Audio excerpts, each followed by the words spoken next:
What's going on, family? This is Derek L. McRae. That's right. I'm coming to you today with a new podcast. I'm excited about today's discussion. What I need you to do is I need you to get everybody you know connected because we're about to dive into some stuff. It ain't no telling what I'm going to say, how I'm going to say it, but know that at the end of the day, it's going to be something that hopefully will benefit all of us. So I want you to go ahead, get your family, your friends, tell everybody to jump in because we got a lot to say, a little time to say it. It's the podcast. That's right. Unscripted.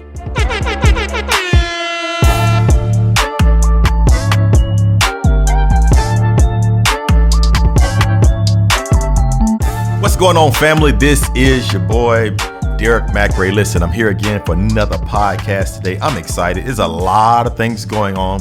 And y'all know I'm bubbling within my soul because Saturday is about to be the kickoff of college football. And I'm so looking forward to Georgia playing Clemson. It's going to be crazy. I got to pull for Clemson because that's the ACC team. And, you know, I'm really sick of the SEC. Everybody talks so much trash about them and how good they are. They are the best conference. We're going to give it to you. But I'm really looking forward to a new college football season. And can y'all believe the breaking news that Cam Newton was released from the New England Patriots? That's some craziness there, man. That's some real craziness there. Now, but you know, my boys, my Cowboys, they're getting ready. We're getting ready to come back out. Y'all see the cup.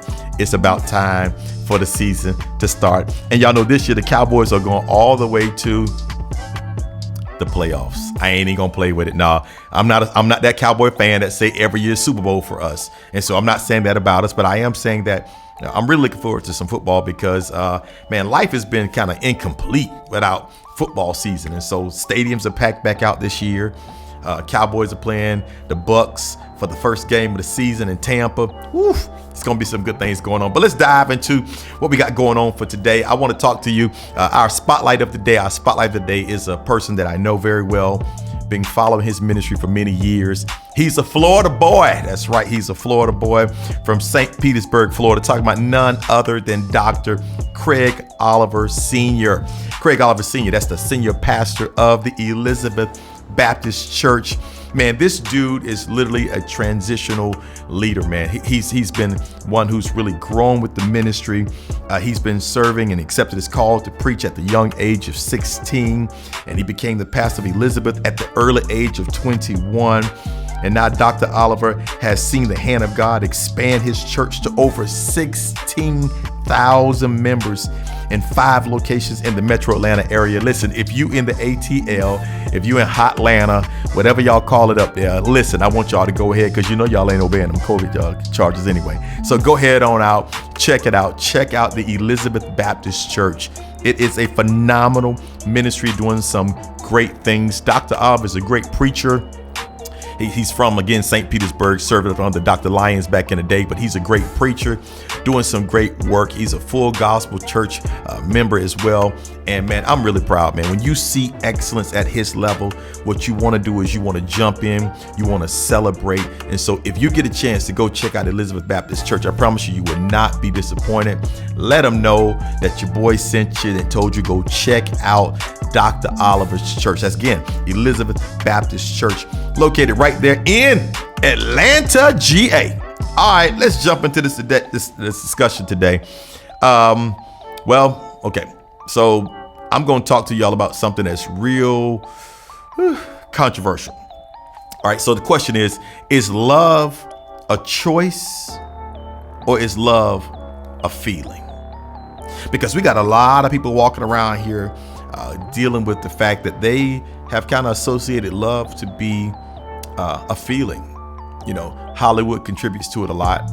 We see a lot of people through social media, and we see all the nice, bubbly, smooth looking pictures where he's smiling at her and she's smiling at him. And you know, it feels real good when you see those kind of photos. But the truth is, those photos are captured at happy moments. It don't mean it's a consistent moment. Happy moments. Nobody's taking a picture of themselves when they're upset. Nobody's taking a picture of themselves with their spouse when they are frustrated. You know, ain't nobody just trying to take no snapshots, no Polaroids, no Kodak moments when it's not working well for them. It's always a picture that's taking place when you're in a happy moment. And so too many people, in my opinion, are starting to get hooked up off of feelings. And I'm saying to you, man, if you're getting up off of a feeling, you are failing, because the truth is love is a choice. You got to find something that works for you. And when you find something that works for you, make sure you master that, understanding that as imperfect as that other person's going to be, so are you, because you ain't perfect. And so they're not going to be perfect either. And so I need everybody to catch on to this. Love is not a feeling. You may feel loved. You may feel in love. You may feel like this is the best person since sliced bread. But the truth is that there's going to be some moments when that same bread, you want to burn it up like a bad piece of toast.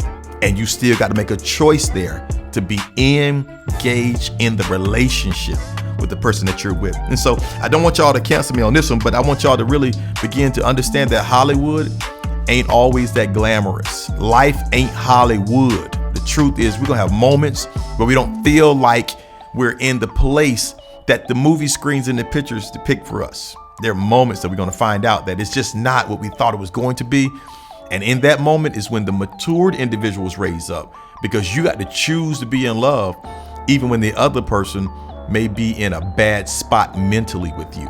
So you got to choose to be in love. So I want y'all to push beyond that, and let's understand that love is available, but love is a choice, and love is definitely some work. So mentioning love, when I'm thinking about this situation, one of my favorite shows of all time was The Cosby Show. Listen, y'all can talk about Martin. Y'all can talk about Different World. Y'all can talk about How to Get Away with Murder. Y'all can talk about Scandal. The best show of all times, hands down, The Cosby Show. Heathcliff, Claire, Rudy, Vanessa, Theo. Listen, it was a great show. One of the things I loved about this show was I loved the fact that I always saw that Dr. Heathcliff Huxtable, worked at the house. He worked at the house. He was a doctor. He had his own practice. So, he's a doctor, means he makes some good money. It was a great show. It was a wholesome family show. And it was nothing like seeing Claire come home, this accomplished attorney, this attractive black woman walking up in the doors. And it always looked like she was so happy to walk in the doors. And then Dr. Huxtable would make all those little googie eyes and make all those little noises because his wife was finally walking through the door. And it was like, hey, honey, I'm home. And it always looked like it was just such a pleasant atmosphere. When she would walk in, the kids would walk up to her sometimes and hug her and kiss her and greet upon her. It was the perfect atmosphere. It was the perfect scenery. It was something that everybody in life wanted to accomplish. But you know what? Let's be honest with ourselves. Whew. I don't think it was always that good. Yep. I like the fact that it was a 30-minute broadcast, but it had less time involved because you got commercials. Not only do you have commercials, but then you didn't always have Dr. Huxtable and Claire Huxtable together. So it showed me that everything can be great for a short period of time. The truth is, sometimes, honey, I'm home, ain't like the pleasurable experience you thought was going to be. So matter of fact, let's jump into our talk today. I want to talk and I want to discuss this common topic about marriage. Yeah, all month long we dealing with relationships. All month long we talking about the reality of relationships. And the truth is, man, it's so much in our life right now that is catered and centered around relationships, how relationships are happening. Matter of fact, marriage and relationships is like the hot topic that everybody's talking about. And the truth is, some of us are not even doing marriages anymore. We're doing unconventional arrangements. Yeah, we're calling them, instead of husbands or wives, they're partners. They're our significant others. So there's just a whole different type of energy that's going around couples kind of being together. And so when we look at this, the truth is, as I was saying about the story with the Huxtables, marriage is not always what Hollywood sells. Yeah, when we think about good relationships and we think about, man, like this desire for when I come home, I get to see this beautiful face and everything. It's not always that. When I think about marriages and I think about just relationships, I go back to some movies. I think about Love and basketball. I think about, Love Jones. Matter of fact, that's pause for the cause. The best movie ever written, the best movie ever played, the best movie ever to hit the big screens. Love Jones, right? But when I see all this, man, sometimes if you're not careful, you can find yourself getting so into your feelings because what you see on the screen don't always play out in the reality of your life. Like think about it. Darius, he comes back. He's at this place. Him and Nina, now they end up outside and the rain is falling. And, first of all, that ain't right because black women ain't going to do that anyway. They in the rain and they going to kiss in the rain. No, she finna get a jacket put over her head or something. She finna cover up that nice, fresh relaxer, or sometimes y'all ain't got the relaxers. Y'all going that natural. And so we're not always interested in just that. So it shows you that everything about that we see is not always real. And a lot of us are dealing with this because we were sold this mystical movie thing, and we never understood that marriage really is work. Now, somebody ought to give me a hand right there, because true marriage is work. Here, watch this. Marriage is not only work, but it's real work. It's real work because one of the biggest factors that we have to have when it comes to marriage is we got to learn how to compromise. Now that's a hard word by itself. Compromise. What compromise really means is you got to learn how to not get your way all the time. You got to learn that sometimes what you want ain't what you're going to get. Sometimes what you like ain't what they like. And sometimes you're going to get some, sometimes you're going to give some. Ooh, now that could be a whole different discussion there. Sometimes you're going to get some and give some. Okay. And so let me jump back to where I am. And so we're talking about marriage. We're talking about the real work of marriage. And the truth is that a lot of us are going through things because we're in a culture that is teaching us to push strongly towards our own independence. We're in a culture that's teaching us so much that it's about what you want. It's about how you want it. It's about how you want to be happy. It's about what makes you feel good. And it's not really inclusive of other people, their feelings, their interactions, their desires, their home trainings, their upbringing. None of those factors really go in much when we're talking about marriages. And so this really becomes kind of jacked up for us because it puts us in a position where we have to now give strong considerations to what makes it a happy place to come back home to. What makes it a happy place to come back home to? Because here's a time, we're really living in a time where we're taught to satisfy ourselves. And when you talk about, honey, I'm home, the question is, what am I coming home to? Am I coming home to something that I like? Am I coming home to something that excites me? Am I coming home to something that is pleasurable? Or am I coming home to something that feels more or less like incarceration? Because truth is, a lot of us are now taught that we can no longer have our honest opinions as we're going forward in life. We're taught that we have to be suppressed. We're taught that we have to be quiet and mute. We're taught that we have to be silenced. We're taught so many different things. And a lot of people are living married, but also living in this shell of frustration, this shell where I can't express myself. I can't really be real about myself. Like, can you imagine, like telling your spouse in all honesty, when they think they really got it going on with something and you're like, yeah, that ain't quite it.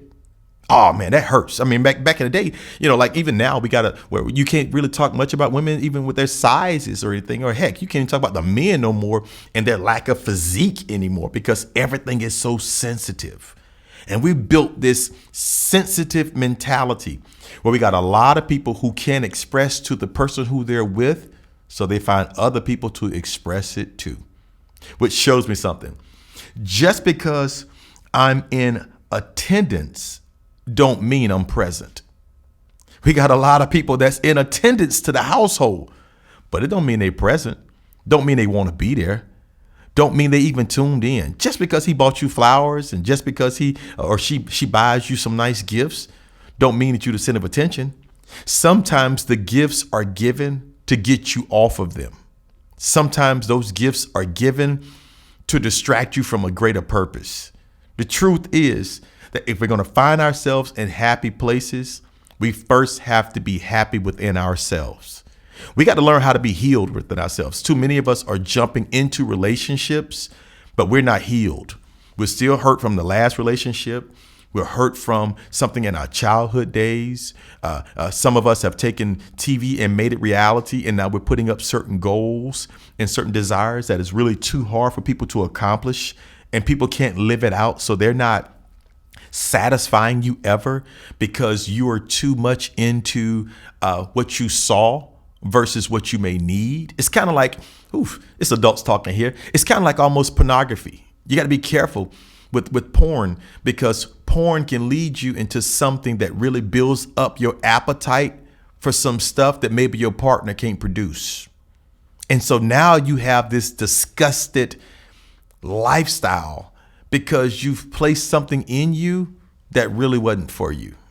So when we're talking about coming home, home is supposed to be castle place, the place of relaxation. It's supposed to be the place that you come to find peace, to become rejuvenated all over again. Home is the place that you get a chance to come and you literally get to settle yourselves, regain your thoughts, get your attention back place, get your focus back on place.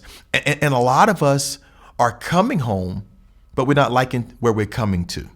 So what we have to do is this. We got to make sure that we are in a position where we understand that, as the Bible says, it's not good for us to be alone. That's true. But also, it's even worse to be with somebody that you don't want to be with. You got to make sure you're finding somebody who fits you. Take an honest inventory of your life and decide, why do I need people to accomplish the spaces that I'm requesting?